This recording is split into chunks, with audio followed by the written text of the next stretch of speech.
That would be an $8.54 HBAR, over a 122x return from here. Last time we spoke, you had like 68,000 in this class action suit. What's the number now? 68,875. Actually 885, and it grows each day, Charles. It's the first time in history that almost 70,000 retail holders of an asset from over 90 countries around the world have come together to fight this government overreach.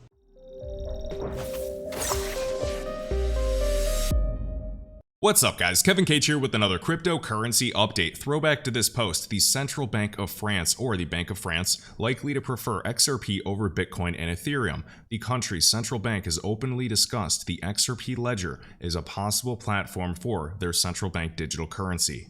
And of course, that was around the time when Ripple, the company, recently announced that the company is currently testing a private version of the XRP ledger to facilitate global central banks in the issuance and management of central bank digital currencies. And the arrival of the world's first CBDC is inevitable. Now, we know the Central Bank of France has mentioned XRP in their documents before, and we can see this headline: French Central Bank puts out call for digital currency experiments. Now, this was a while back.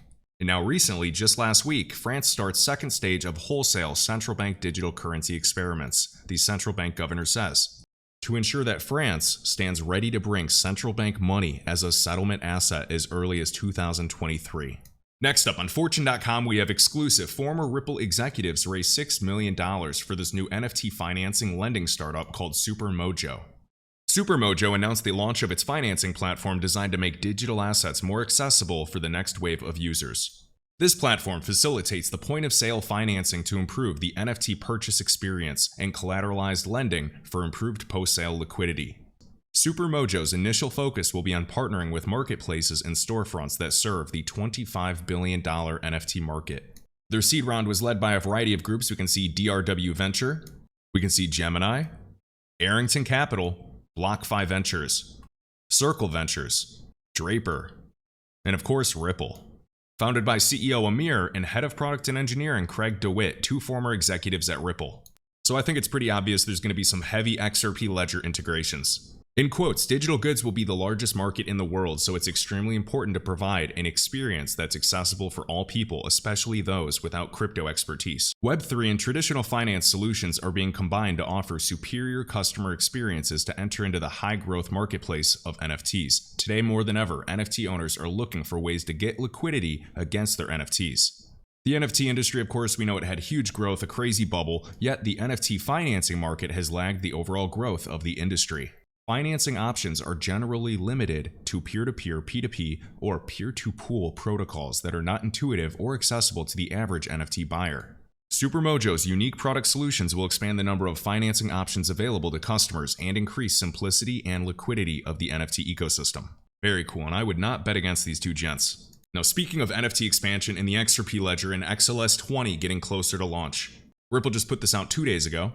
The power and potential of NFTs. NFTs operate as a link between the real and virtual worlds. Digital art and collectibles helped prove one early use case of these tokens, but they also have a functional ability to solve real-world challenges like distribution, compensation, even authentication of any kind. For example, recording ownership of a given asset as an NFT could supercharge film productions, music royalties, or season ticket programs for sports franchises. Tokenizing real-world items could lead to better rights management, consumer engagement, and accessibility for more people, unlocking entirely new business models in the process, which is happening right now. Ripple continues to invest in other high-priority NFT use cases such as carbon markets by tokenizing carbon credits as non-fungible tokens. NGOs and suppliers alike can gain transparency and integrity from improved verification and certification capabilities.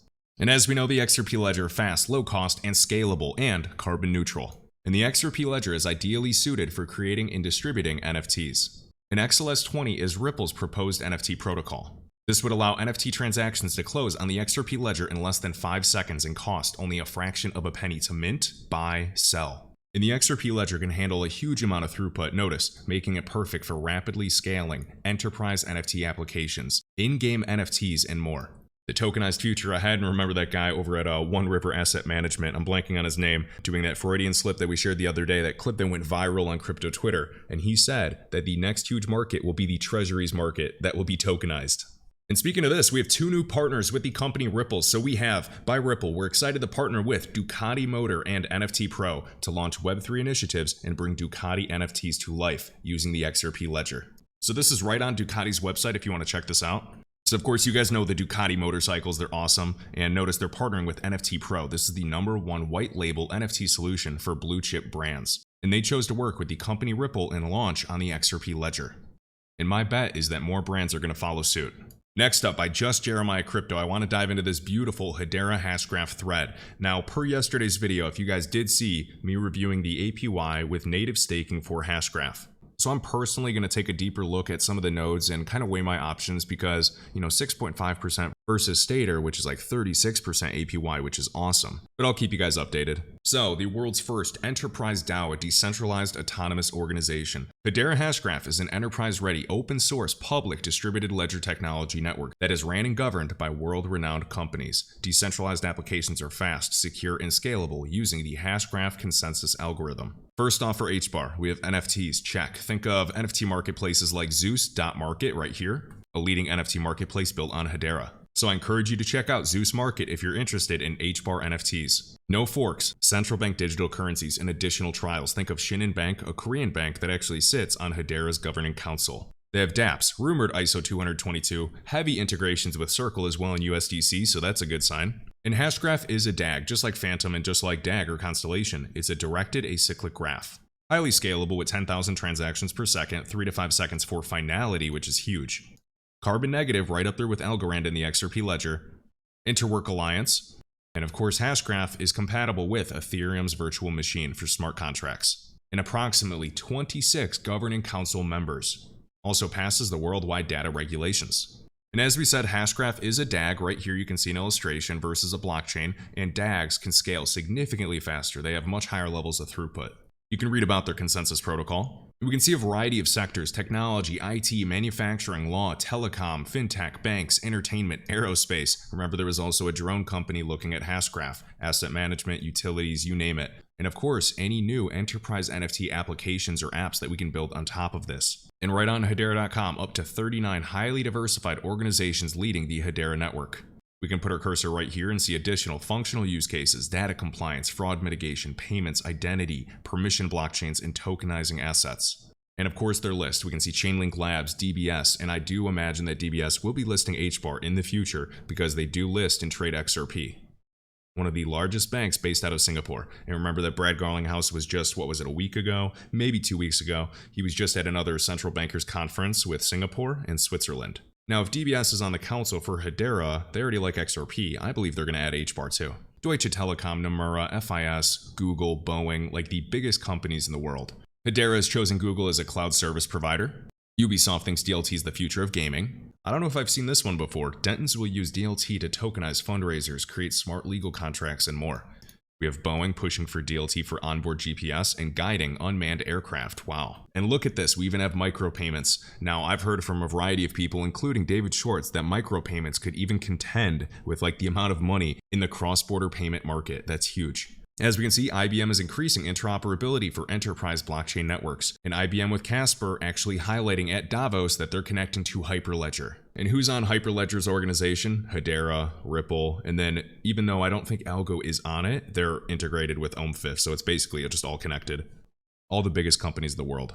So Jeremiah has all these screenshots attached if you want to check these out. So new e-commerce micropayment solution using Hedera.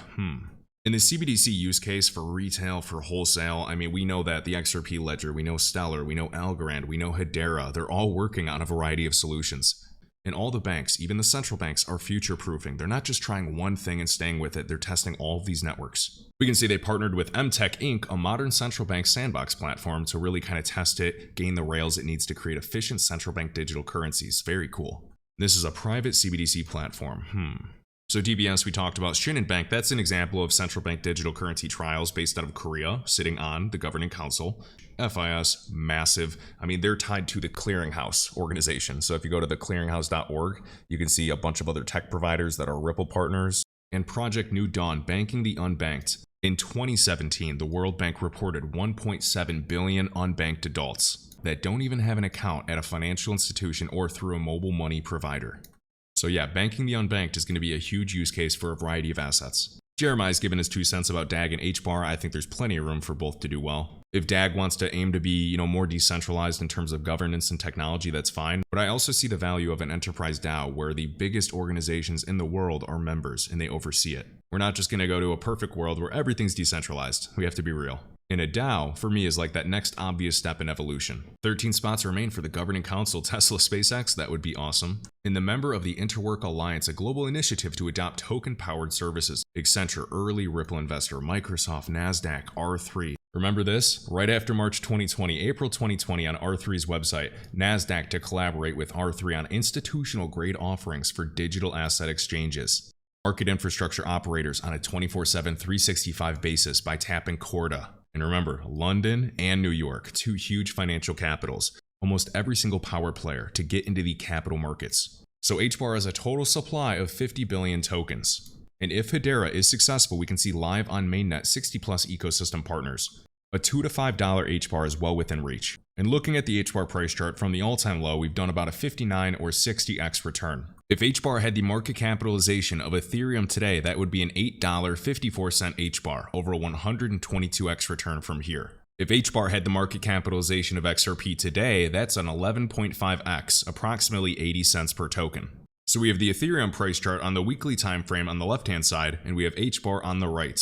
And I love comparing crashing structures, looking at Bitcoin in 2013, looking at ETH in 2015. And when you zoom in, could the crashing structure of Ethereum back in 2016 be similar to what we've seen with HBAR? Now, of course, the tokenomics are different. We also notice how the circulating supply has increased a bit. But on HBAR Foundation's website, every single day there's a new partnership being announced. I believe there's going to be a huge future for HBAR.